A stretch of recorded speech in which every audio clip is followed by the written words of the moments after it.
We've got 5 updated Reddit stories for you guys today. My name is Sarby. I've made over 160 reading Reddit videos for you to listen to while you work, cook, clean, or even fall asleep to, just like this one. And we're starting today's video off with my old stalker is back and my husband is making me feel like I'm the crazy one. But stick around for 4 more insane updated Reddit stories, such as, am I the a-hole for insisting that I have nothing to apologize for after my husband read my diary, as well as the story we'll be ending this video on, my husband passed away and now his best friend, another woman, is trying to control his services. Juicy stories for you guys today. Let's lock in here and read some Reddit. My old stalker is back and my husband is making me feel like I'm the crazy one. Originally posted to r/2hottakes on May 22nd, 2025. Hi, sorry, this is my first time writing in and I don't know what to do,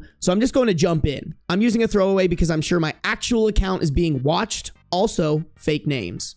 So I, 32 female, and my husband, 33 male, have been arguing a lot recently over my old stalker. For some background, back in college, I was 24. I dated a guy, let's call him Fred, for around 2 months. Fred was interesting, to say the least. To save time, he had several red flags once we started dating, so I dumped him. Fred acted like he couldn't care less, so I thought that was that. A few months go by, and I'm starting to see Fred everywhere. I see him at the grocery store I go to, my go-to nail place, my favorite restaurants, etc. I thought it was just a weird coincidence, so I left it at that. A year after our breakup, he starts messaging me, telling me he was the happiest with me and that he misses me so much. I called BS and I blocked him. Then things escalated. Fred changed numbers every time I blocked him, made new social media accounts, and I started seeing his car everywhere. I tried getting a restraining order against Fred, but since he hadn't done anything to me, they couldn't do anything. God, I fucking hate that restraining orders are like that. That's so goddamn stupid. I think if you can provide evidence that somebody is in the same location as you unprompted at least 10 times, you should be able to get a restraining order. I actually really don't understand, like, why are they so strict about it? I mean, don't get me wrong, they shouldn't be handing it out like candy, but fuck, man. A few months later, I was walking in my car at night. Fred, coincidentally, saw me walking alone and offered me a ride home. I said no, that I had my own car, and kept walking. Fred proceeded to get out of his car and tried pushing me to his car. I punched him and ran to my car. I drove away and luckily he didn't follow. I tried again to get a restraining order, but it was basically his word against mine. They gave me a temporary restraining order, but that's it. I was terrified of even walking outside and deleted all my socials. Thankfully, a very close friend, let's call him Pete, stepped in to defend me. Pete ended up threatening Fred, and I finally stopped hearing from Fred. I felt free and slowly got back into my normal life. Yo, Pete, bro. This might be a fucked up thing for me to say, but normalize getting your friends to threaten to beat the shit out of stalkers and then going through with said beating the shit out of them if they don't stop. We abide by a very holy rule here on the Sarby channel called fuck around and find out. I'll die on that hill all the way to a jail cell. Now, to the present day. I'm now married to my husband. I graduated from college and live alone with my husband. We moved to a nearby city and bought a house together. Sadly, a month ago, Pete died during his sleep, and I was absolutely devastated. I've known Pete since I was in high school, and he was my closest friend. To be honest, I'm still not over his death, and sometimes I can't believe he's gone. Is it too early to be a conspiracy theorist here? But guess who heard about his death? That's right, folks. Fred found out and is now back. So you're telling me bro was just sitting there waiting for Pete to die? He had notifications on for the obituary? Nah, dude. I'm on the conspiracy wave, chat. I think he fucking killed Pete. I received text from Fred a few days after Pete died. I now see him everywhere and he's insisting we talk. I just walked away and ignored him. I've reported him, but nothing has happened, so I deleted my socials again. Friends have been telling me Fred has been asking around about me. He's asked if I've moved. What am I doing lately? If I have other social media accounts, etc. I'm honestly terrified. I've moved since I finished college, but somehow I see him at my gym, grocery store, park, etc. It honestly makes me believe he never stopped watching me. And it's terrifying. I've told my husband about everything and he says I'm overreacting or just plain ignores my concerns and changes the subject. Girl, you should have married Pete. Fuck this guy. This dude sounds like a grade A loser. Dare I say, baby back bitch. I've argued that he doesn't care, and he argues back, asking, what do I expect him to do? Beat the shit out of him? The least you can do is threaten him. That's your whole ass wife, dog. He says that Fred doesn't know where we live and that we'll just change gyms. Such a man answer. I'm sorry. Hold on. Let me just keep reading. My husband is telling me to just change my regular routine and stop going to certain places. He says it's no big deal and Fred is harmless. I'm like, Fred tried to force me into his car? How is that harmless? My husband has been distant ever since this started, and I feel alone. I don't want to tell my friends in fear they will tell Fred. I can't go to my family because I'm no longer in contact with them. And of course, my husband couldn't care less. I need advice. What do I do? Am I crazy? Should I just change my gym and my routine like how my husband says? Part of me just wants to move completely, but another part is basically asking myself, why do I have to uproot my life and change everything because of him? Can't he just leave me alone? It's been like 10 years already and I want to move on from this. Should I just talk to Fred hoping he'll finally leave me alone? First plan of action, get rid of your dog shit husband, girl. I think bare minimum of being someone's partner should be caring if they have concerns that directly threaten their well-being. Baseline, bare fucking minimum, the bar is in hell. Dog can't even do that. Snip, snip, chop, chop, girl. This sex can't be that good. It can't be that good to the point where you're willing to be with a man who neglects your well-being and your safety and just brushes it off. Change your routine. It's no big deal. What the fuck is we doing, dog? Get rid of him and move very far away. Like, it doesn't sound like you have that close of ties. Like, your friends should be bitch slapping him, all right? Why are they even entertaining him? I have some creep coming up to me asking about my friend's whereabouts, and I know that they don't like this man. That man is falling down a very steep hill on accident. That's a good friend, not friends that you have to worry about them telling said stalker about where you are, what you're doing, where you live. Like, honestly, bro, it doesn't sound like you made great connections. Cut all ties, move somewhere else. I think that's your only chance, low-key. What the fuck, dude? My husband would have been waiting for the opportunity to end Fred. That's what I'm saying. That is a good husband. A good husband is looking for legal ways to absolutely demolish said stalker. I think that's bare minimum. Legally, this is a joke, but all I'm saying is I would fucking give myself a black eye so that I could accuse my wife's stalker of punching me and then just beat the ever-living shit out of him. Like, what are we doing, bro? Come on. Get a witness to say, oh yeah, dude, I saw him punch that guy. Boom, you're good. Self-defense. I will never understand stalkers. It's like, if she doesn't fuck with you, go find someone else. Added comments from OP. I'm guessing a commenter asked, what does her husband think? One, my husband thinks I'm overreacting and says if anything happens that Fred will end up in jail. And I hate when he says that because what does it even mean? Do I have to end up in a ditch so I can finally be left alone? I'd go to jail before I let some shit like that happen, chat. You guys wouldn't get any more reading Reddit videos because I would be locked up. Two, my husband's excuse is that the law will protect me. And if Fred tries anything, he'll end up in jail. It pisses me off when he says that. Do I have to? Okay, same line about ending up in a ditch here. I know your husband sucks ass if he thinks the law does its job. If it is 2025 and you think the law is the most effective way of keeping people safe, you're actually fucking stupid. And I say that with everything in my heart. You are dumb. The law is there to protect the average white man. Coming from a half white man, it is the most true thing that has probably come out of my mouth this entire stream. Some asshole commenter told her to change her routine. I've been changing my routine hoping I won't see him, and it's worked a bit, but not entirely. I do have a protection pack, and I carry a bat in my car just in case. This is so dumb, bro. Oh, change your routine. Just change your routine. Change your routine and everything will be fine. Like, if this man was fucking waiting for this dude to die, there's no way he isn't watching her all the time. We have the handsome man, chat. I repeat, we have the handsome man. Thank you. Ooh, what are these? Shout out Jennifer and Shyla for the donations and the gifted subs. These are from you guys. Let me take that from my hand. Oh yeah, there you go. Oh, that's a good boy. Got another one for you. We're gonna give him 3 more from chat because we love the baby boy. And he deserves his treats. Right here. Oh, that's a good boy. Oh, there's more for you. Right here. What? Is there a ghost? What are you looking at, bro? Kind of scared me. Ooh, that's a good boy. Come here. Wow, thank you. Come here. Hey. You're scaring me. What is out there? Eat the treat with me. You doing? Bro has a foot fetish, for real, for real. Please, I have 2 more treats for you, bro. Do you not want these? Are you still hungry? Okay, alright. Okay. He doesn't want them. I don't know what's wrong with him. There's a ghost in the hallway. Don't say that, y'all. Don't manifest that for me, okay? Beans, are we haunted? He's like, yes, Dad. I'll update and some more information about my stalker situation. I'm still new to posting on Reddit, so for the first part of my post, it should be on my account. My friends don't talk to Fred, and they are aware of this situation. Fred has reached out to them randomly asking about me. They have reported and blocked him as well. Now for the update. Last night, I decided to have a serious conversation with my husband one last time. I sat down with him and explained the whole situation again. Told him how scared I've been and that he needs to take this seriously. I wanted to show him how terrified I was, how small I've been made to feel, not just by Fred, but also by him, how his lack of support / concern for my own safety is making me question our marriage. I asked if he'd even do anything if I was found in a ditch.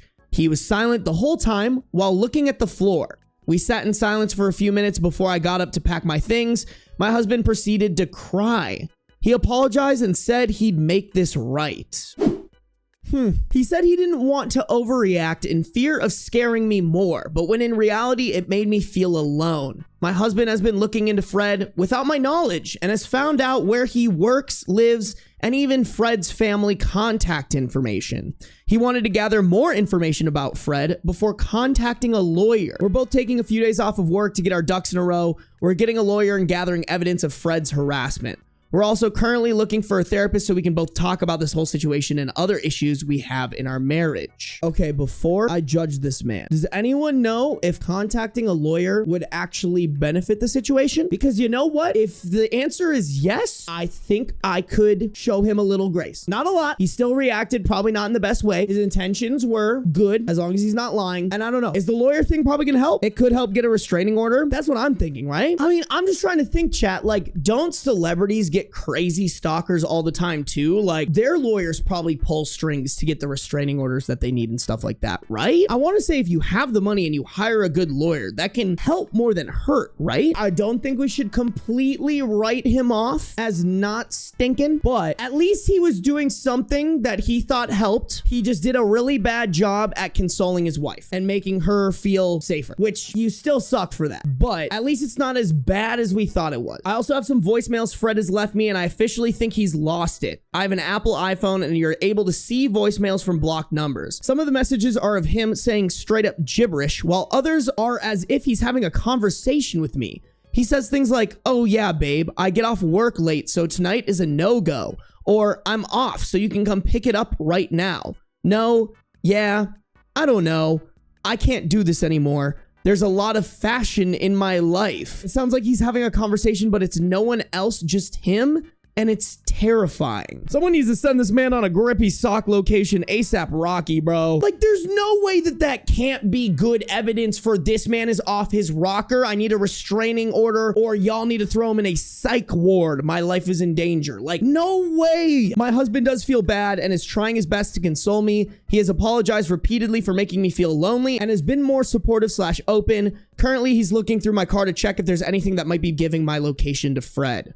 I'll keep you all updated if we find anything or if anything else happens. Thank you all for your advice and support. May 23rd, May 22nd. Okay, so this is a day after the original post. All right, at least it didn't go on for an extremely long time, but yeah. I think the reaction that I would honestly want to have for someone that I love and care about is, number one, being able to support them, make them feel like I'm on their side and console them, but then also, not gonna lie, do something physical to this man. Let's say they do get a restraining order. That's not gonna do shit. I'm sorry. With how fucking crazy this guy sounds, I don't think a restraining order is gonna do anything. Sometimes people need a little bit of pain to learn, you know? Me personally, a lawyer does help, Alicia said. Okay, so here's a Reddit post. Would it be wise to hire a lawyer when pursuing a restraining order against someone? Yes, it is generally a good idea. That being said, many places have attempted to make the process accessible to pro se petitioners by using standard forms and providing detailed instructions. Many DV organizations also have people who can help with basic information. So if the lawyer is not something someone can afford, it doesn't mean they're out of luck. It would not be nearly as difficult as bringing a normal civil action pro se. None of these are saying that getting a lawyer can be the difference between getting your restraining order denied or accepted. I've had a friend who literally had a stalker get a job at the same place she works at and was sending her the craziest messages, and she still couldn't get a restraining order from this man. Like, my friend was crashing out on her close friend story talking about buying a gun to protect herself because this man was threatening her so bad. I hate this system. Just insane, man. So we got a second update here. This one's coming in about 2 weeks after the original post and the first update on June 6th, 2025. Wasn't sure if I should make an update, but decided to anyways to maybe get some more advice.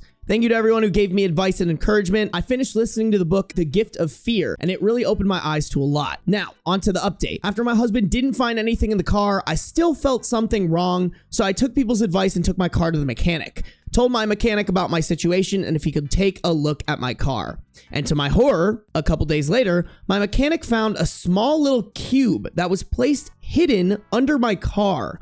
At first, I really wanted to believe it was just part of my car or something, but my mechanic explained that it wasn't, and it was deliberately hidden.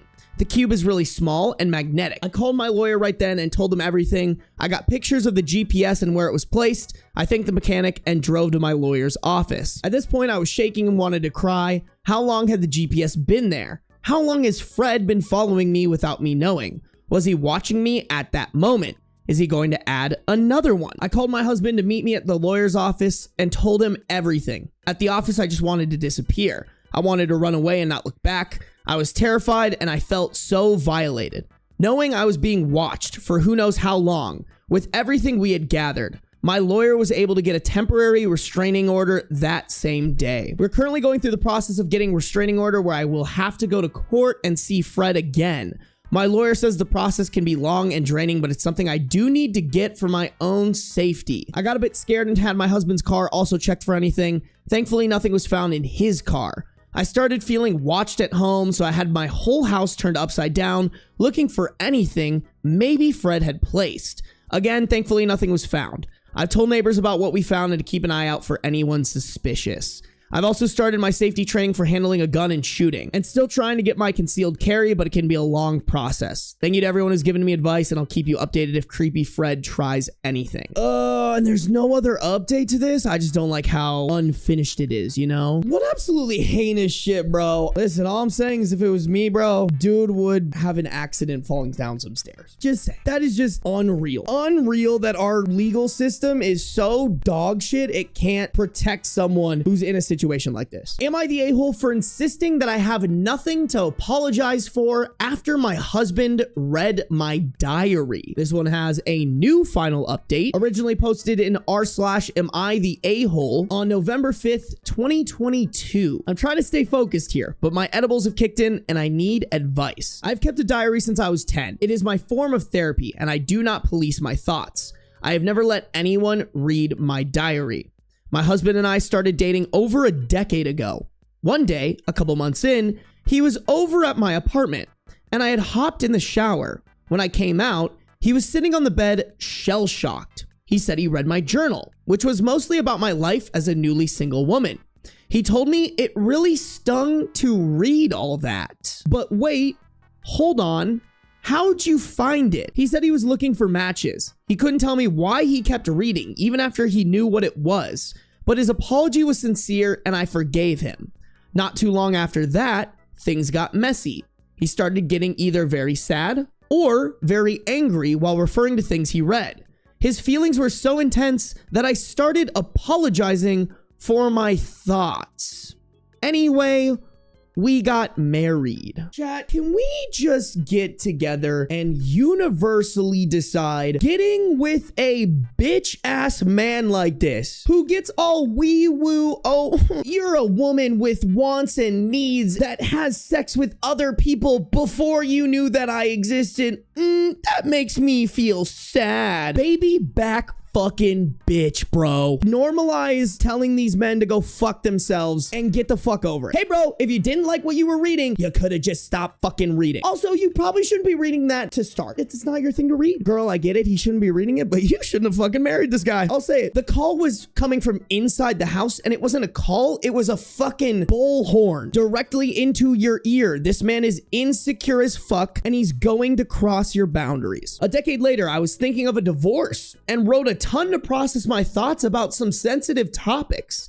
Again, he stumbled upon my journal and read it all. I guarantee he is not stumbling upon the journal. He is making it a habit to read said journal whenever he can. I was pissed, but he convinced me that he would never do it again.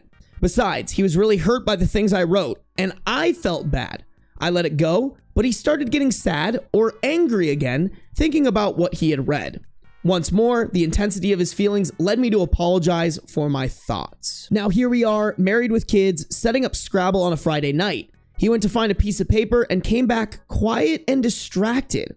I asked if everything was okay. He looked at me sharply and told me that he had just read my journal. Dude, listen, you should not be reading her journal. This should not be the case in a marriage when you want a little bit of privacy to be able to sort out your thoughts. That being said, if you're gonna stay in this marriage, get a safe. Come on, girl. This guy sucks. If you're gonna decide to stay with him, I think you just need to accept that he's going to try to read your journal, and therefore you should have somewhere you can keep it where he can't find it. If you're gonna stay here, I think you should have left like 10 years ago, definitely before you had kids, but here we are. I tensed, thinking of how I recently tackled some tough feelings related to our different ethnic and religious backgrounds. I wrote things that would have been hurtful to read, and I was mortified knowing that he did read them, but I was also annoyed. Wait, you read my journal again? He blamed me for leaving it out and accused me of being a bad person for what I wrote, but honestly, I wasn't listening to him anymore. I just wanted to know why we were dealing with this again. It's pretty fucking basic knowledge that one shouldn't read other people's diaries, right? But look at him, forcing his way into my brain and shaming me for what he saw. I surprised myself by slamming my hand on the table. A third time? I'm guessing OP said that to her husband. We were both hurt, but he was accusing me of overreacting while minimizing and deflecting from his behavior. He called me overly emotional when I cried over how violated I felt. This feels so wrong, like I committed a thought crime. So am I the a-hole for insisting he's 100% wrong? I'm so mad, but I am doubting whether my reaction was proportional to what he did. On a scale of 1 to 10, 10 being terrible, what would you rate someone reading your journal? And would you apologize for the things you wrote? Here's what I will say, chat. This man should not be violating OP's privacy. I'll die on that hill. He should not be such an insecure bitch. The only thing that I want to bring up is while yes, you are entitled to your own thoughts and you're allowed to dissect your marriage in written form because that helps sort out your thoughts. I do think it might not be helpful to your marriage to not be talking about these thoughts with your husband. I want to clarify, maybe OP is. That wasn't explicitly said in the story, and I'm not getting the vibe that she is. As much as like the husband is more of an a-hole than OP here, I think I want to go with everyone sucks here. Assuming she's not communicating the things that she's journaling about to the husband, not talking about the beginning of their relationship where she was just talking about her hooking up with other dudes while she's single, but more about her doubts around the marriage that they are both in together. I think OP is a little bit of the a-hole. Not as much as the husband, but a little bit. Okay, cool. It looks like a lot of people are agreeing with the everyone sucks here. That might be controversial for the video. I wasn't reading that Reddit story and thinking, oh, they've clearly found ways around and getting through their issues together in a healthy manner that two people in a marriage should do. That's not what I'm picking up here. Because if that were the case, he would not be reading her journal. On the actual post, OP did drop an edit and an update. The edit is, I am overwhelmed. For those suggesting therapy, I've been in it for a long time and I credit it for listening to the little voice in my head instead of ignoring it. Therapy gave me the insight to see what he was doing in real time. But to those saying you're the a-hole and everyone sucks here, all I can say is that this type of behavior has been normalized so much for me, and I have been gaslit for so long that I automatically convinced myself it wasn't that bad. I feel like I'm emerging from the upside down and I have to relearn basic social norms. You have no idea how sad all of this makes me. And then the update on the post says, we talked today and he continued to minimize what he did and kept steering the conversation to how hurt he was reading what I wrote. I kept asking him if I shared those things willingly with him. When he said no, I told him that he can then deal with the consequences of his own actions by himself. I kept stressing to him what a big violation it was and that I needed space to think. Okay, so like I get what she's saying and it has a lot of merit to it, but I think she kind of answered our question. She hasn't been sharing the thoughts about her marriage willingly with him, which, like, don't get me wrong, the answer isn't to read the diary, but I also don't think the answer is to write it in a diary and then keep it there. Obviously, I'm not married, but if I'm in a marriage and my wife is having issues with our marriage, I wouldn't want her to just write about it in a journal. I would want her to write about it in a journal and then come to me with said journal and share her thoughts with me so that we can work on our marriage. The journal is there to like sort out the thoughts, you know, and like anything unrelated to our marriage. Obviously, don't tell me about it if you don't want to, but like related to our marriage, related to issues that you're having and doubts that you're having about our marriage, I feel like that is something you talk about. And she just admitted that she doesn't do that, which, like, don't get me wrong, the husband still is gaslighting her. The husband is still not recognizing and validating that her privacy has been violated. But I don't know. I don't think she's doing marriage correctly. I guess he's been stewing about it for the last few hours because tonight he started to yell at me in front of our kids and angrily tell them about what I wrote. He literally told them that I don't like that they are from his culture. Fuck, man. Why are you hurting them? To hurt me? I was pleading with him to stop and trying to cover his mouth. The kids were shrieking and sobbing, and he was yelling and wild-eyed. The chaos of tonight just broke me. I had flashbacks of my childhood, screaming and crying on a stairwell, watching my dad go after my mom. Long ago, I had promised that I would never put my kids through something like that. I tried to get them out of the house since he wasn't stopping, but we only got as far as my car where the three of us sat crying while I kept apologizing to them and trying to reassure them. God, how did I get to this point? Okay, you know what? I actually would need to know the culture to be able to decide what I think about this. Because if the culture is women shouldn't have jobs and should just be obedient wives that pump out kids, then I kind of agree with her. But if it's like, I don't like that he is bringing in Japanese culture to our household, then I'm not as on her side. But I would venture to guess it was more towards the former, not the latter, just from his reaction in this paragraph. This is unacceptable. You should have gotten in the car with your kids and driven as far away as possible as you could with them. I know that probably legally wouldn't be the smartest thing to do, but for their safety, I think it would be the smartest thing to do. I think it's safe to say a divorce is 100% needed. I don't think this is worth working out, no matter which scenario this fits, by the way. I think there are a lot of questions just in terms of like OP's doing, and maybe some questions about whether OP's the a-hole or not for not communicating, but no matter what the answer to that is, this man sounds fucking awful. Awful, dude. Get yourself and the kids away from him as soon as possible. That is the only right answer here. With this outburst, I think now it raises the question of like, is OP safe? Because I think everything I said about OP sucking was assuming that she's not in an abusive relationship. If she's not in a relationship where she doesn't feel like she can share these things, then she doesn't suck. What I will say though is like, you should get out of that. If you are in a relationship where you feel like you can't communicate to your partner when you think something is wrong, it's time to pull out. It's time to go get those divorce papers rocking and rolling. We got update 2, November 17th, 2022, about 12 days after the original post. The kids and I are safe, and I am divorcing my husband. The incident that I posted about was so jarring that I could no longer downplay the abuse. I understood then that it would be so much worse for my kids to grow up in a household like that than to grow up with divorced parents.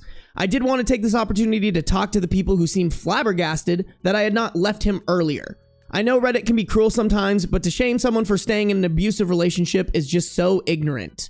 A person stays with an abuser for a myriad of reasons: fear, shame, mental health issues, lack of resources, lack of support, lack of money, the partner's coercive control, etc. Please educate yourself on abusive relationships before writing judgmental comments. In my case, I stayed because he was so good at manipulating and gaslighting, at sowing doubt and confusion, that I started taking notes during arguments because I felt like I was going crazy. He would say things and then deny up and down that he said them. He would tell me that I misinterpreted his words, or that I had a bad memory, or that I had anger issues. Meanwhile, he was the one punching at walls, breaking things, lying, and following me from room to room as I was trying to get away from him. After years and years of this, I left only when I saw how much staying would hurt my kids. To those in emotionally abusive relationships like mine, I want you to know that I see you. This is real abuse, even if it doesn't leave physical scars. It's so wild to me, and I guess just obviously different people, different backgrounds, different raisings. Like, from the beginning, this should never have been a 10-year relationship. Like, getting to the point of marriage is diabolical. I mean, the stars must have aligned, right? Like, if my friend came to me and was like, I started dating this guy, and he started reading my diary, that would throw me off so hard. I would be like, what? New updates here. We have one from January 21st, 2023, 3 months-ish after the original post and the update. In May 2022, I took a break from my marriage because my husband's verbal abuse was escalating.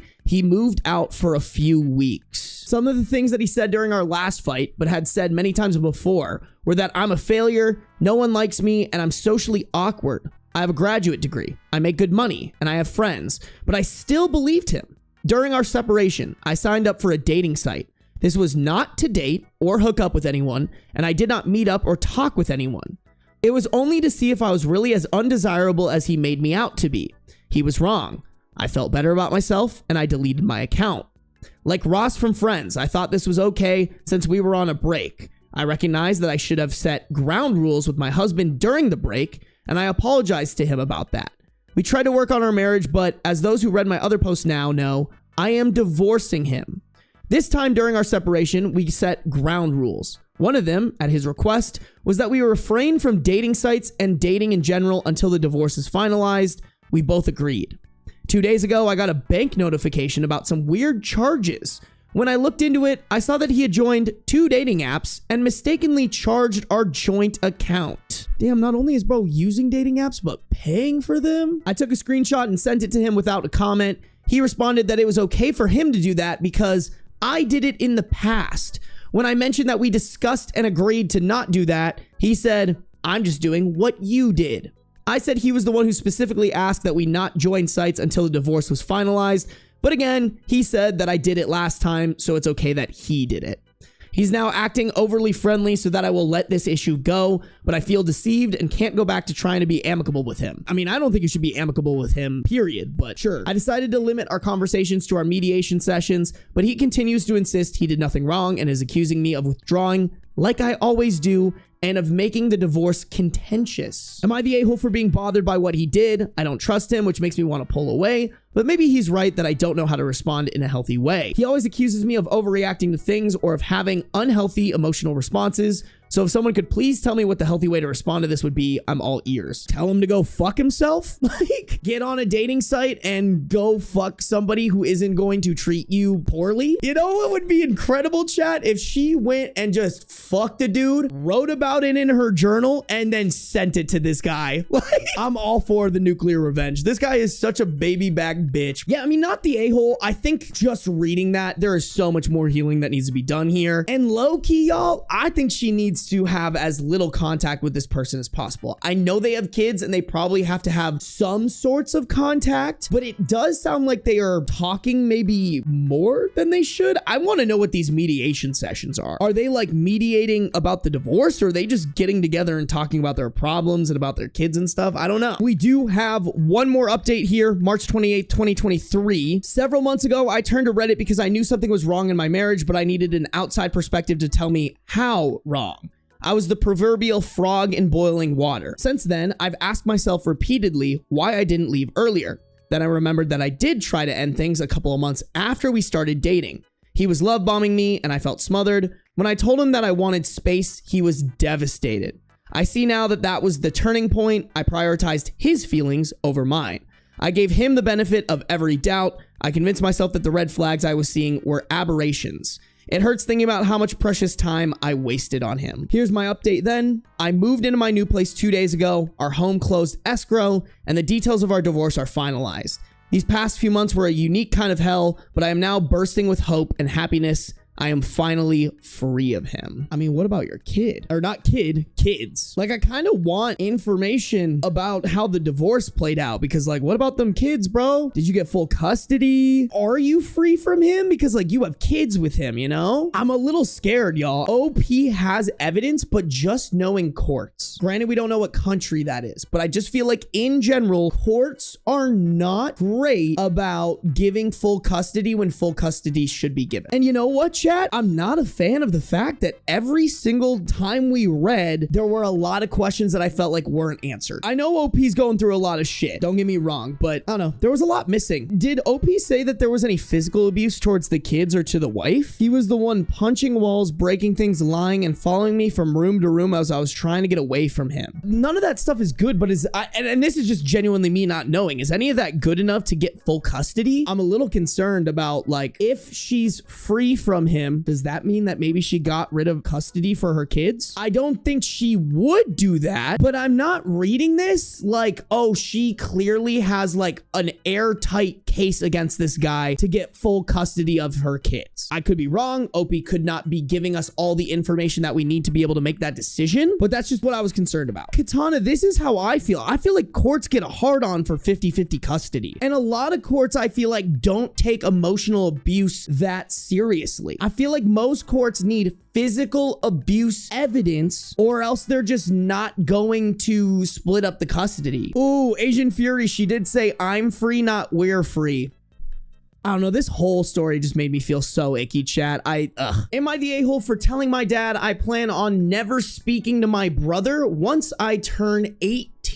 Originally posted to r/am I the a-hole on July 7th, 2020, there is an editor's note at the beginning that I think we should read. Sensory processing disorder, SPD, is a condition where a person's brain has trouble receiving and responding to sensory information from the environment and their own body. Imagine your senses like a radio, and SPD is like the radio having trouble tuning into the right station or getting static. This can lead to a person being overly sensitive or not sensitive enough to things like touch, sound, sight, smell, or movement. Okay, I'm guessing that's going to be important in the story. I, 16 male, will keep this as short as possible. My mom and dad divorced when I was 4. I lived with my mom until I was 14, and my brother lived with my dad. He was 20 when I moved up to live with him and my dad.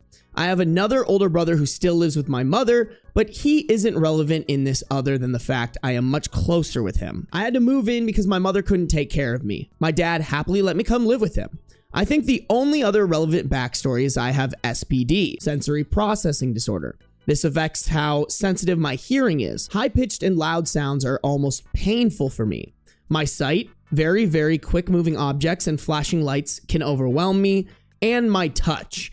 I can't stand certain textures or random, unwarned skin-on-skin contact. Everyone in my family knows this and is very accommodating, which I'm always incredibly grateful for. Everyone except my brother. He plays extremely high-pitched audio in my ears randomly. He'll flash lights in my eyes. He's even told his friends I love hugs so much, and I'm really happy when people randomly hug me. I'm not. It's been like this for the 2 years I've been living with him and my dad, and it's only gotten worse. Most recently, he called me to his room saying he was hurt and needed help, and when I ran into the room, he played his speakers as loud as they could go and turned on strobing lights that he has for whenever he goes to a party. I completely lost it. I felt like I was underwater. I remember scratching at my ears and around my eyes, but other than that, I don't remember much. My dad came and helped me and told my brother not to do it again. Dog, this is a 20-year-old. No, wait, this was a 20-year-old while OP was 14. And now OP is 16, so this is a 22-year-old basically being a high school bully. Not only that, but like, what is this dad doing? One of my grown-ass kids is bullying my other child who is a minor still. They're getting kicked out of the house. What is this 22-year-old bum doing? You know, like, obviously blame on this brother, but also blame on the dad. The dad should be pulling levers to make sure he doesn't act like this. My dad always speaks to him about it every time after, and he always says he won't do it again, but he always does. Yesterday was a breaking point for me. I'd been downstairs baking with my dad when he came in and said he was having some friends over. in the back garden with social distancing. My dad said that's fine, and my brother asked if he could take out his speaker and put the lights on. Dad asked me if I was okay with that, and I said yes, as long as I got plenty of notice. My brother screamed at me, saying, "Oh my God, for once in your life, can you be fucking normal? I shouldn't have to warn you of anything. You're so fucking annoying." Hey dog, I think he would prefer if he was normal too, but it's not something you can control. Oh God, normalize kicking out your shitbag adult children when they act like this. My dad asked him to stop shouting, and he did. He left, and my dad asked if I was okay, and I told him, why does it matter if I'm okay or not? I've dealt with this for 2 years, only 2 more, and I never have to speak to him again. My dad got upset. He is very close to his 3 brothers, my uncles, and thinks I should just forgive him to patch things up. Hey man, I have a way you could patch them up. Be a better father. He said he was disappointed in me for thinking about cutting my brother out of my life. I was always considering going no contact with him because of everything he's done, but after what my dad said, I can't help but think I'm overreacting to this. Would I be the a-hole for cutting him out the day I turn 18? I mean, no. Like, yeah, you should just put aside the fact that your brother bullies you and is ableist as fuck. Just put that to the side, because I have brothers that treat me like shit, and I just keep the peace because they're family. I don't know, he's just a failure of a father. This might be a hot take, but I think OP should go no contact with the dad too, because the dad isn't helping this situation. The dad wouldn't have to be doing the keep the peace conversation if the dad was doing his job and kicking his bum ass son's ass, bro. Not gonna lie, bad take, bro. Listen, I don't mind if y'all say I got a bad take. If you're coming in and not saying why it's a bad take, especially when I think you're just wrong, don't come in here and be like, oh, that's such a bad take, and leave it at that. At least argue the counterpoint. I'm curious to see why this motherfucker is saying bad take, because the dad is enabling all this. The dad is allowing his son to bully the shit out of OP, and he's refusing to discipline him. That's a parent not protecting their child. That's a shit way to parent. But if that's your approach to parenting, you shouldn't have had fucking kids, because you're dumb. I don't agree with kicking your kids out of the house either, unless they're being pieces of shit. And I'm not even saying that he should kick them out. What I'm saying is, if this is the parent, I'm like, hey, I want to give you a place to live. But if you as an adult child are making it hard for our minor child to live in the house, one's got to go, and it's gonna be you. And I think that's how any normal person should parent. Lower contact with the dad if he's not dealing with the issue properly so he understands, but he bakes with and spends time with him. I think it's a failure to discipline and a failing on his part, but doesn't warrant no contact with the dad. Every other aspect of the story implies he's on good standing with the dad. So what you're saying is, because he bakes and spends time with him, he should just forgive the fact that he's not giving OP a safe place to live as a minor who needs a safe place to live. And not only that, when OP expresses how he's going to react to that, he blames OP for it and not the actual problem. Maybe OP should take the time to explain that, but high key, dumb. I feel like spending time with someone who lets someone else emotionally and physically terrorize you just isn't it. That's how I feel Elster stares. In any other context where the OP is being abused by someone else and there is a third party in that story allowing OP to be abused by that other person when they have the power to put it to an end, we would say go no contact. I firmly believe that. Like, this dad, even though he spends time with him and he bakes with him and might be a good dad in other aspects, is failing at, to me, is like a deal breaker as a father. Thank you, Kubin. That is a great way to sum it up. Imagine letting your adult child terrorize your disabled minor child. That simplification, I don't know how you can not look at that and not think that's no contact worthy. I think most of us are on the same page. Good discourse around it for sure. So verdict on this is not the a-hole. We do have a couple top comments here. This person said not the a-hole. Honestly, it sounds like he is jealous. He was an only child for many years. Then you move in. With you having SPD, he probably sees it as your dad coddling / favoring you. The dynamic of the family / living situation is different than what he is used to. He's an adult. What he is doing is harassment and could get in serious trouble. Your brother needs a wake-up call, and soon. This commenter said what he's doing is abusive and your dad has allowed it for years on end. He's just as much of an asshole. That's what I was saying. Oh, I like this. A commenter said, not the a-hole. I also have sensory processing disorder, and my sister has always been a real jerk about, well, everything, including doing things like saying, I know you hate hugs before hugging me.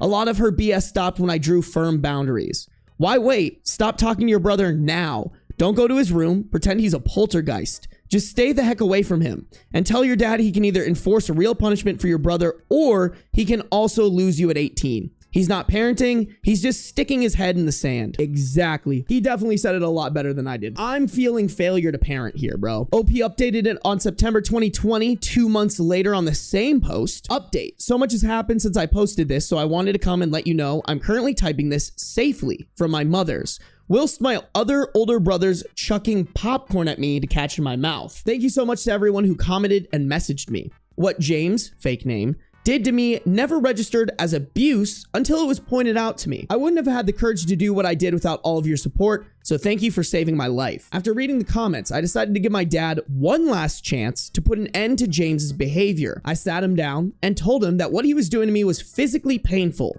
How would he like it if someone smacked him and pinched him constantly? He told me he was sorry I felt that way, but I also have to understand how difficult it is for my brother to adjust to having another person in the house. He's a fucking 22-year-old who lives at home with his dad. He can adjust to whatever the fuck he needs to. If you are an adult living with your parent and you need to adjust to your sibling and you can't do that, once again, failure to parent, failure to become a regular functioning adult. I still blame the dad. The dad is enabling all of this through the entire story. I saw red. I lost it. I screamed at him that a 22-year-old should be able to get used to not being daddy's center of attention, that it was no excuse to exploit my disability to torture me constantly. He didn't say anything, so I walked out, just left, and walked to my favorite skate park nearby. I called my other brother, let's call him Daniel for not having to constantly say other brother, and told him I needed him to come get me right away. My mom was at work, so I didn't call her. He was there in 20 minutes and I told him everything James has done and what dad said to me. I've never seen him as angry as he was. He told me to get into his car, so I did, and he drove us to my dad's. He told me to go pack all my bags and that he was taking me home. Dad tried to talk to me, but I ignored him, just started packing. I couldn't make out everything that was said, but Daniel laid into him, screaming his head off. I didn't have much, so I was packed pretty quickly. He told me to go wait in the car. I found out from him after he came to the car, he was in the house an extra 10 minutes, that he went to James and told him to never think of contacting either of us again. Apparently, James tried to convince him that it should have just been him and Daniel, that I shouldn't have been born at all, and that everything was better before I was born. Daniel punched him. Hell yeah, hard. He had 2 fractured fingers that he got treated after we left. And that's it. I haven't heard from them since. Daniel told me to write a list of everything that sets off my SPD and that he'd make sure the house is as SPD safe as possible. My mom cried when I told her what happened and promised I'd always had a place with her and Daniel, which brings us to now watching the perks of being a wallflower, typing this with Daniel still chucking popcorn at me. Once again, thank you everyone so much for the support and help. I wouldn't be where I am now if not for it. Be safe, everyone. All right, you know what? I see the W Daniels in chat. We love an actually good fucking brother. I'm just glad OP had somewhere safe to go. And like I said, y'all, I know the story went in my favor, and maybe you still think that how OP reacted with the dad is overboard, but I think no contact with the dad and the brother is just the right move, because neither of them care for OP or their safety in a genuine way. And I think anybody like that, especially family, is not worth keeping around. My audience is typically older, like 20. Oh, hey buddy, look who made an appearance, chat. Say hi. Thank you. Hey buddy, is that my sweet handsome boy? Is that my silly guy doing all of his? Oh wow, you are shedding. I just brushed him. There's so much hair coming off of you. It's the boy. It's the handsome man doing handsome man things. Trying to get all of his hair off my hands, bro. Yeah. I love that you guys can just see his tail in frame. Beans, do you want a little treaty? Is it little treaty time? You guys can't really see it, but he's sitting so politely right now. Look at him. Oh, hi. He seems very unfazed by the treats right now. I don't know what he wants. Sarby, you're summoning my kitty? Come here, my kittens. 5 gifted. I feel like 5 treats for the handsome boy. These are from Chicken Sandwich, a Modify, as well as Charles Yeast. 5 treaties for the baby boy for the 5 gifted memberships. Ooh. Oh, yeah. Did Sid just give out a 5 gifted membership or 5 gifted subs? Y'all are crazy. All right, you know what? We're giving him 6 now. Don't tell the vet, all right? The vet would be very angry. I appreciate y'all. Thank you guys for supporting me and my handsome boy. Oh, that's a good boy. Oh, you know what I should do, chat? Hold on. So I got these mics for the vlog that's gonna come out on Sunday. And I really wanna see if I can connect this to my computer and get some like Beans ASMR. They're little mics. Sorry, I didn't really explain this very well. They're the DJI mics. Like they're the like ones that people speak into like this. But in the vlog, I put my mic up to Beans a couple times and you can hear it really well. So. Oh, you guys, does that sound crisp, chat? Did that work? Am I him? Did I just fucking big brain tech audio god this shit? Does it sound good? Hold on, let me listen. Pee pee poo poo check. Oh my God, I'm him. Yo, my dick is so fat, chat. Dick is so fat. Okay, come here. Beans. Come here, Mr. Man. He's looking out the window right now. He's very intrigued by something happening outside the window. There's literally nothing but bushes and AC units. Hold on, I'm gonna have to grab him. Oh, there's so many wires. I don't know how I'm gonna get him. Oh, we got him. We got the boy. We got the man. Beans, people want to hear your best crunch. Ready? Come here. Oh yeah, thank you for all that love. Here, right there, right there. No, no, no, no. You're so close. He's so silly. Do you just not want treats? Are you self-conscious about your crunch, Mr. Beans? Is that it? Oh, yeah. Come here. Oh, okay. He's doing everything but eating these treats right now. Oh, oh, oh, oh. No, come back. Beans! I just want you guys to hear the crunch. Come here, Mr. Man. No, don't chew on that plastic bag. You know what you can chew on, though? This treat. Oh, yeah. Doesn't that smell so good? Bro, try your treat. Or don't. You know, I'll go fuck myself. I'm not even a little bit sad. Here you go, buddy. Oh, treat. Oh, yeah, you know you want it.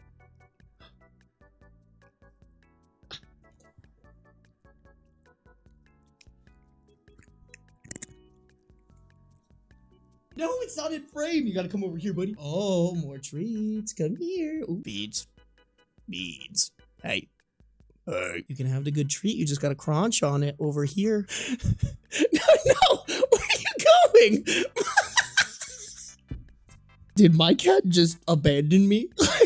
That was so demoralizing. He could not have given less of a fuck about me and the treats that I was trying to give him. Chat, I don't think I'll ever recover from this, financially or emotionally. This is my rock bottom. Guess I'm gonna go start a Glock. I have hurt my daughter by giving her friend a few books. We have a 46 female OP, a 16 female daughter, and a 16 female friend. Original post, May 8th, 2021. My daughter's 16 female friend came out a few weeks ago to her family and friends. It has put a bit of a strain on their relationship. I don't know what is happening or what is going on between them, but I try not to pry. She, 16 female, visited us this week. My husband and I read a lot and have a huge collection of books. We let her pick out a few books. She picked a few thrillers, some LGBTQ plus memoirs, and the like. She was happy about it. She posted about it on Instagram. My daughter saw it. She was angry with us for picking her friend's side and that she wanted to read those books, which is surprising as she is not a person who reads a ton of books. Something is really bothering her and she is lashing out. I feel a bit guilty as it is clear something is going on between them, and I feel like this act hurt our daughter even though it was meant to show support to her friend. My daughter is constantly making snide remarks about us preferring her friend over her. My husband is just ignoring it and wants us to ignore it too and let her deal with this issue on her own while I've been trying to talk to her about it. Okay, well, L husband take. I do not think the right answer here is to ignore it. So let me get this straight. The friend came and visited you guys and you were interacting with her and letting her pick out a few books, but your daughter wasn't there and had to find out about it from Instagram. I hope you guys understand like what I'm trying to process here, because I think out of anything, this is like a needs more information type of post, but with the information that we're given. Like, I almost wonder if the daughter's feelings are merited here, because it sounds like they're spending time with the daughter's friend without the daughter, which seems a little weird to me. I'm not gonna lie. To me, what would make sense here is that the daughter and the friend are hanging out, and while they're hanging out together with you, you offered some books. It seems weird to me that you and your husband were just hanging with the friend and giving her books, and then your daughter learned via Instagram. Those are two different situations. Like, as much as I'm like, I really do need more information here, kind of think maybe the daughter's cooking. I don't know if I have any good advice here on anything, but what I can confidently say, do not listen to your husband. Ignoring it is not the problem. Getting to the root of why your daughter is so upset is the answer here. And you're not going to get to that by ignoring it. I don't get what the problem is. The daughter's reaction is weird. Well, okay, there's the possibility that the daughter might be homophobic, but I don't think it's that. I think what it comes down to is this line right here. My daughter is constantly making snide remarks about us preferring her friend over her. That's, I think, the problem right there. Even if OP and the husband aren't meaning to do it, OP and the husband are showing more interest, or enough interest in the friend that it makes the daughter feel like they're ignoring her. This may be odd, but do you think the daughter wanted to come out and felt like she couldn't because the friend? I mean, I sure hope not. That's no way to raise your kid, you know? Like, I want my kid to know they don't even really need to like come out to me. They can just be like, yeah, if it's my son. If they're like, yeah, I prefer dudes over girls, I just be like, okay, hell yeah, go get your nut, my boy. Probably not a mature adult response to that. We do have a quick little top comment here. It isn't about the books. She may still need time to process. There may have also been something awkward involved in the coming out that you don't know about. Example, the friend has a crush on your daughter. Or she could feel hurt that she didn't know sooner, etc. There are a lot of options for what might have happened, and unless your daughter decides to tell you about it, there's not much you can do. When she makes snide comments, I recommend, I didn't know you were fighting, you never told me, and when you're ready to talk about it, I'm here, but you know what you're saying isn't true. However, your husband is also right. They will figure it out themselves. They are teenagers. This is what they do. You don't need to interfere with their business. Your only job is to remind her that her comments to you are unacceptable. I agree with what this commenter is saying, minus this point right here. My daughter is constantly making snide remarks about us preferring her friend over her. That's a problem. That to me is not something you ignore or let fix itself. To me, that is a parenting problem. If your child feels like you prefer their friend over them, that's on you as a parent to try to make them not feel like that. But I agree with everything else. There's probably some sort of conflict going on between OP's daughter and the friend that they just need to sort out themselves. But that almost seems a little bit different than, like, it's one thing if they have a conflict and they need to deal with it themselves and they can come to the parents whenever they feel like it. It's another thing if that conflict is bleeding into something to do with the parents. Not saying that the parents can fix that necessarily, but if it's because of this reason about the parents preferring the friend over the actual daughter, I don't think that's a figure it out yourself. Ignoring it is just gonna make the daughter think that it's true. That's how I feel, Katana. Update May 21st, 2021, 13 days later. I found the perspectives and guidance I received really helpful. I decided to just spend some time with her. She loves to bake, and we baked together, and we had some movie nights. Her comments melted away, and she became happier. We were baking yesterday when she came out to me. I didn't make a big deal out of it, as I felt she didn't want me to. I just told her I loved her before continuing to bake as if nothing happened. We did have a conversation later on. She told me that she and her friend had been together. Scary how well kids can hide things. Her girlfriend wanted to come out, but she didn't, and it had strained their relationship. It seems they had a fight before we gave her the books to her ex ? Girlfriend, and that had hurt her. Their relationship is in the limbo, and she doesn't want to come out to the world right now. My husband ordered a small pride flag to keep in her room. The world is a bit crazy right now, and we want her to have a space where she can be herself. Okay. I mean, I'm glad it worked out at the end. I would just maybe be conscious about not making this a, oh, when you're angry at me type of thing. Because, like, it seems like she just really likes when you actually spend time with her. And also just be careful about how you treat the friend versus how you treat your daughter. My husband passed away, and now his best friend is trying to control his services. Original post, March 14th, 2015. Please excuse this awkward interruption, but I just really quickly wanted to say thank you for watching the video this far. Oh, hi, Beans. Hey, buddy. I'm trying to shoot. Buddy, I'm trying to shoot a thing to You know what? You guys can just enjoy my cat while I do it. Oh, there he goes. Okay.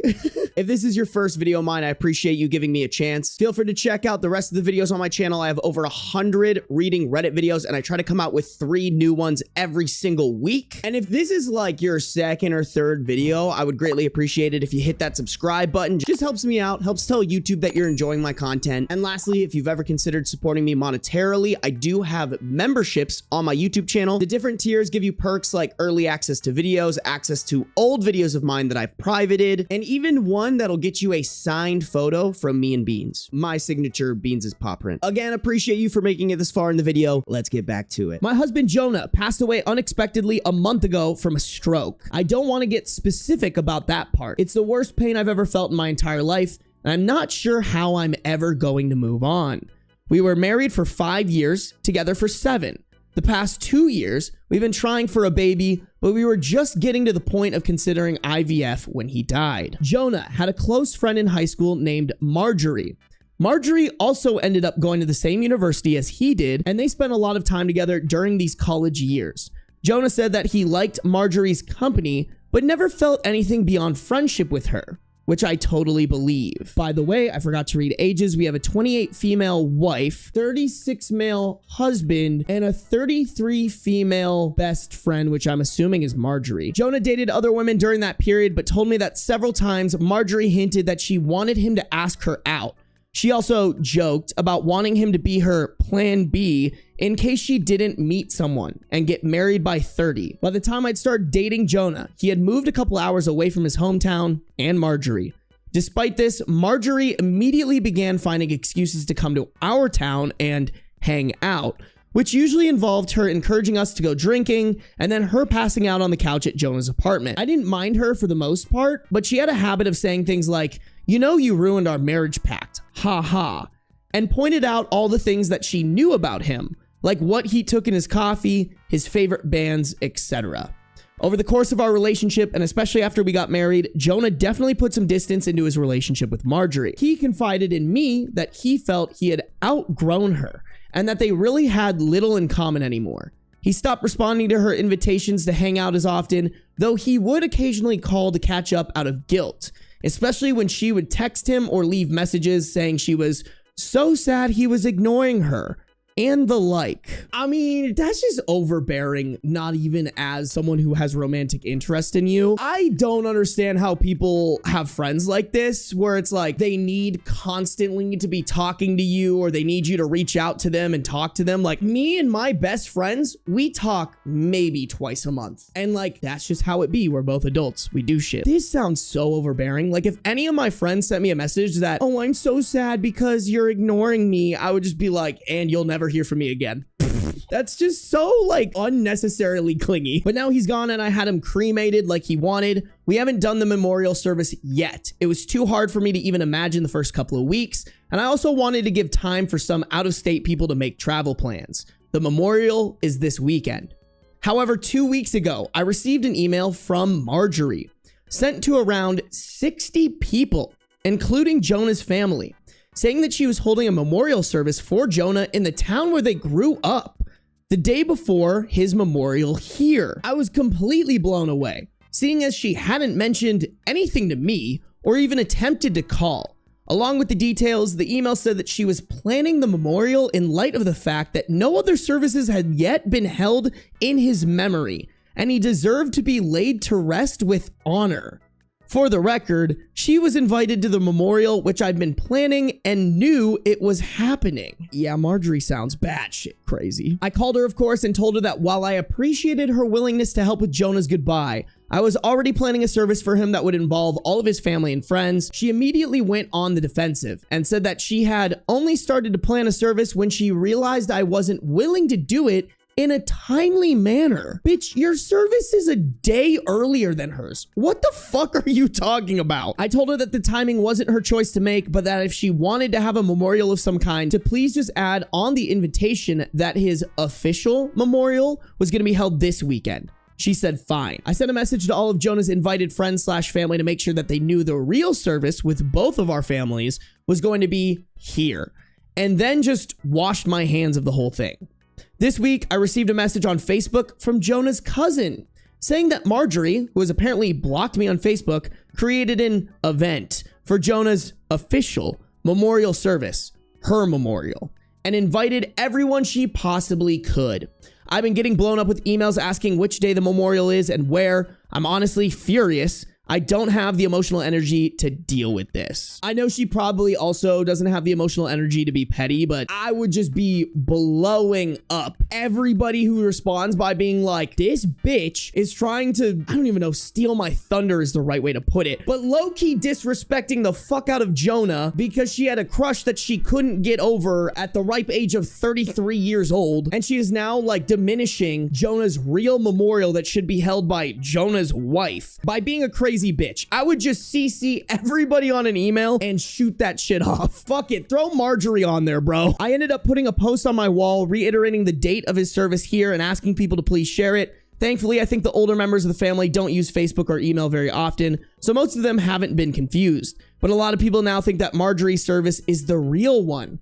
I called Marjorie again, asking her to add an addendum to her event, saying that his actual memorial was going to be here. She told me that Jonah would have wanted it this way, and that if I couldn't appreciate her efforts, I wasn't invited to say goodbye to Jonah. I told her that was fine, seeing as I'd already said goodbye to Jonah when I held him as he died. She hung up. Apparently, she's now spreading information to her mutual friends with Jonah, saying that he was planning on leaving me because I wasn't able to conceive. She also said that we had approached her to carry a baby for us. All absolute lies.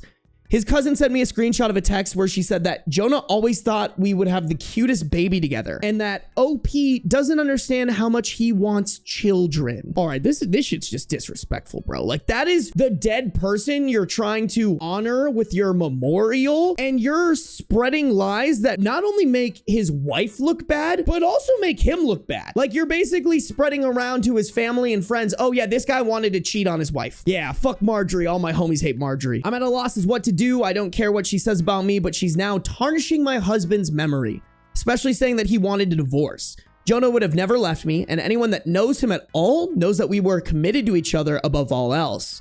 I need to figure out how to tell this woman to fuck off without encouraging her to spread more lies, and I also want to just forget the whole thing and crawl in bed and never get up again. Help me, please. I feel bad for this woman because she probably does not have the energy to do what comes to my head as like probably the only solution, which is just every person that's going to Marjorie's memorial service, you can see them on Facebook. I would just go down the list of the actually important people, tell them what's going on, like just have a copy paste paragraph that you typed out, maybe some screenshots or like Google Drive links to evidence, and just rip that shit off to every single person and basically be like, yeah, Marjorie's batshit fucking crazy. Don't go to her memorial service. It's a lot of time. That's a lot of energy. So I don't know if that's a feasible thing to do. I also just think at a certain point, the people that actually mattered to Jonah and that actually cared about Jonah will be at your memorial service. And regardless, even if they do go to Marjorie's, like, even though it's the wrong one, they're still paying their respects to your husband. And like, that's the most important thing. I know that sucks to say. Don't get me wrong. I'm not on Marjorie's side. She's a total bitch. But I think, you know, for the sake of you not completely losing it, I just think it's something that you have to be like, you know what? Fuck it. Our family will be here and the friends that are real ones will be at the right memorial service. If the other people get bamboozled, like, you can't control that unless you went on a full-on smear campaign and like email text blast that would take time, effort, and emotionally drain you. All right. We have a top comment here. Marjorie sounds completely fucking insane and malicious. If I were in your shoes, I'd be very tempted to go scorched earth on her ass, but that wouldn't be the most constructive approach here. So here's what I'd do instead. 1. Send an email to all the guests you've invited to attend the actual memorial service stating, just to reiterate, the service will be held at location, on, date. Do not mention Marjorie, her lies, or the second service. 2. Contact the funeral home per another Reddit user's suggestion and see what can be done to pull the plug on Marjorie's service. 3. Delete and block this woman on all forms of social media, email, your phone, everywhere. 4. Unless and until someone comes to you asking about Marjorie's lies, resist the urge to set the record straight. If you try to publicly address her claims on Facebook or elsewhere, it will almost certainly get back to her, and she'll be even more fueled by the attention and the knowledge that she's getting under your skin. Cut off her supply by ignoring her. Wow, this is a way more mature approach than I took.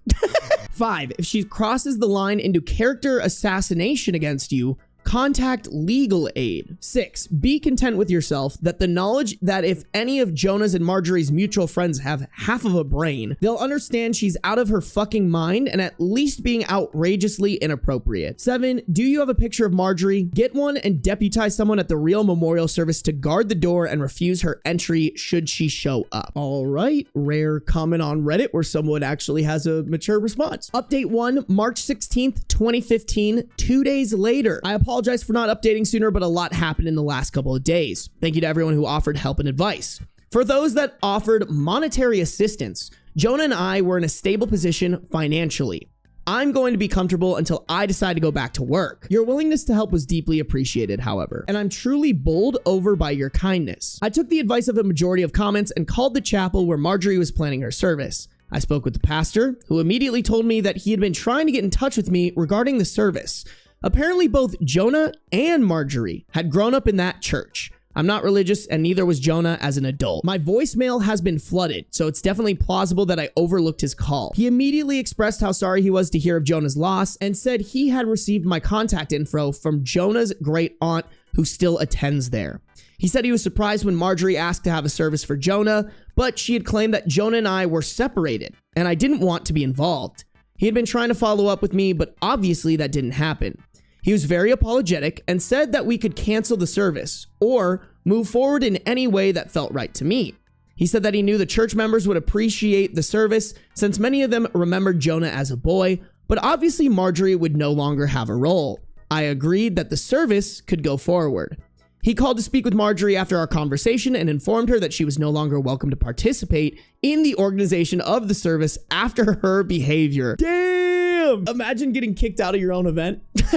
I mean, she fucking deserves it. That's awesome. I love that answer. He wouldn't tell me all that she said, but says she was distraught, and he recommended some mental health / spiritual services to her that he hopes she accepts. She apparently apologized for lying and asked to speak with me, but I declined. I feel bad if she's truly contrite, but I just have too much on my plate right now. Honestly, bro, don't feel bad. Like, she shouldn't get an opportunity to apologize after defaming and slandering your husband. I think she can go fuck herself. We had 2 beautiful services for my husband. First, the one in his hometown church, and then the non-religious one that I'd planned. Everyone that came wanted to honor Jonah, and that's all that really matters. I was told a dozen stories about him that I'd never heard before, and I laughed so hard I cried, then cried some more. My cousin was on the lookout for Marjorie, and I honestly didn't think about her the whole weekend. She turned up for the first service, and the pastor ended up speaking with her, unbeknownst to me. My cousin says he was sympathetic but firm and told her that her presence there would be inappropriate. Surprisingly, she left without a fuss. I'm still not sure the situation is entirely resolved, but I got to lay my husband to rest in the way he deserved, and that's the most important thing to me right now. 2 edits on this. 1, I debated whether or not to even mention this, but this community has been so awesome, I thought I might as well. I realized this weekend that I'd missed my period, and I'm usually like clockwork. It could just be stress, but I'm going to take a test later. Can't decide if I'm incredibly hopeful or absolutely terrified. And the edit 2 was just not pregnant. It was a long shot. Thanks for your support. Oh, I mean, kind of sad, but also probably maybe a little bit of a good thing. I can't imagine getting pregnant with somebody who died and that you're actively grieving for, and then now you have to be a pregnant woman and then a mother by yourself. That sounds terrifying. Okay, this is a little wholesome, and y'all know I'm a little anti-religion. That being said, I think it's good to point out when there's some good religious people out there, and I think this comment highlights it. The one relevant comment they included, a commenter said, "I'm glad the pastor is such an awesome, compassionate person and that you were able to memorialize your husband with people who cared about him." OP responded, "I definitely expressed my heartfelt appreciation to him. I tend to be uncomfortable in religious settings, which is why I immediately told him that I'm not religious, but I was really moved when he said, that part doesn't matter right now. You loved your husband and there's always a place for love here." I teared up. I admit. You know what? Don't fuck with very many pastors, but I kind of fuck with that answer. That sounds like a pastor I could maybe get along with. I'm glad that ended well. I didn't even think about, hey, you just go straight to the source. That's kind of an absolutely goated move. 10 out of 10 play by her. 10 out of 10 recommendation by the Reddit commenters. Update 2, July 26, 2015, 4 months later. I'm not sure if anyone will remember this post, but I thought I would update since it's been a few months. I haven't been checking my inbox and I'm sort of amazed I remembered the password at all. but I appreciate all of you who sent encouraging messages. It means a great deal to me. It's been around 5 months since Jonah died, and honestly, it still feels like I'm waking up and living the same day over and over again. I'm in therapy, but the feeling of grief has not subsided whatsoever. Everything reminds me of Jonah, and I still feel like half of me is gone. I'm considering moving out of the country, or at least to a different state, but I also feel like a piece of Jonah is here in the house where we lived. Even worse, Marjorie has still not disappeared. I deleted my social media a couple months ago in an attempt to simplify my life. But my cousin, who also knows Marjorie, let me know that she has been recently posting photos of herself on Facebook with Jonah. Some were from several years ago, but she was saying things like, "I still miss my man every day, and I can't wait until Jonah's baby arrives." She is apparently pregnant and claiming that the baby is my husband's. I mean, I hope she's fucking lying and this story doesn't take a super awful turn. She has also photoshopped his face onto several photos, some on another shirtless male posing semi-suggestively with her. The photoshopping is pretty good, but it's obviously not my husband's body. People have been saying things like, "Congratulations, we know you'll be a great mother to Jonah's child." Nobody I knew, thankfully. It honestly made me feel sick, and I went and laid in bed pretty much all day. I hate that she is getting to me like this, but I can't stand the thought that she's claiming my husband was unfaithful to me, and that people are believing it. One bright note is Marjorie's brother, who also knew Jonah. On one of her recent posts, he commented, "What the fuck, Marjorie? I spoke to Jonah like 2 weeks before he died, and he said he was trying for a baby with OP. You guys were just friends. This is fucked up and you know it." The post was deleted a couple hours later. Okay, as much as like Marjorie needs to stop being fucking crazy, I'm glad that there's a very high likelihood, if not 90% chance, that there's no way this is actually Jonah's baby. I don't know what to do anymore. I don't have the energy to battle with this woman, but I'm infuriated and hurt by this blatantly disrespectful pack of lies that she's spreading.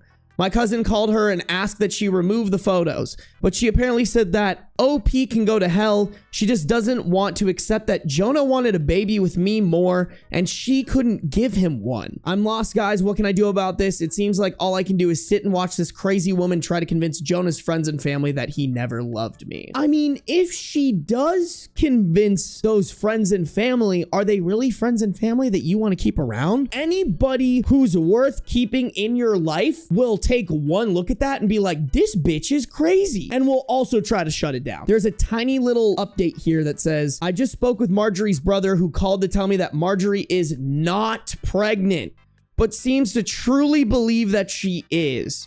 He asked her how far along she is, and she said 5 months, but she is still completely flat. He isn't sure if she's lying or she actually believes she's having a child with my husband. He asked her when they had conceived, and she mentioned a date that he knew we had been on vacation." Yo, someone's gotta fucking send this girl on a grippy sock vacation, because holy fuck, man. No notes, just psych ward. ASAP Rocky. Final update, August 1st, 2015, 2 weeks after the last update. Marjorie's brother became very concerned after speaking to me, and apparently questioned Marjorie extensively about her behavior. She continued to claim that she was pregnant with Jonah's baby and that they had had a lengthy affair, but the details didn't add up. In parentheses, the brother knew Jonah pretty well and was generally aware of his work schedule, etc. She said they were meeting at a hotel at lunchtime 3 days a week, but he knew that Jonah came home for lunch with me every day. Stuff like that. He went home late that night to sleep on it. After he went home, Marjorie came over to see me at 3 a.m. She started screaming at me to come outside, saying that I had ruined her relationship with Jonah and how happy they were before me, etc., etc. I called the police and her brother, who both arrived around the same time.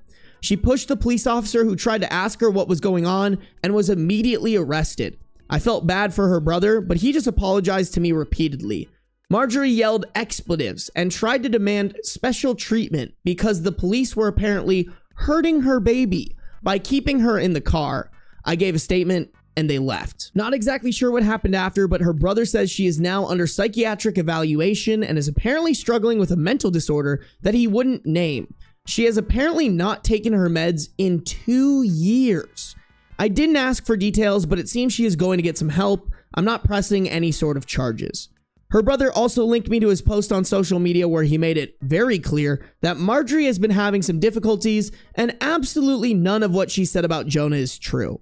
I'm glad this seems to be over, but I've decided I need a fresh start no matter what.